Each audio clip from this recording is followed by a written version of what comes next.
कि कान्हा कान्हा रोटली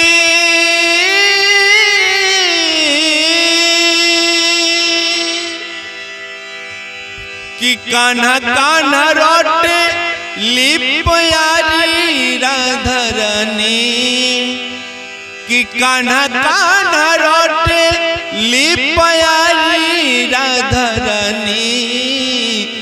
कैसन वियोग रोग दिहलय मुरारी कैसन वियोग रोग दिहलय मुरारी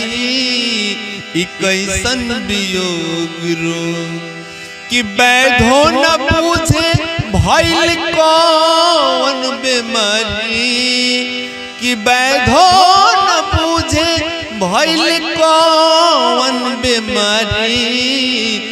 कैसन वियोग।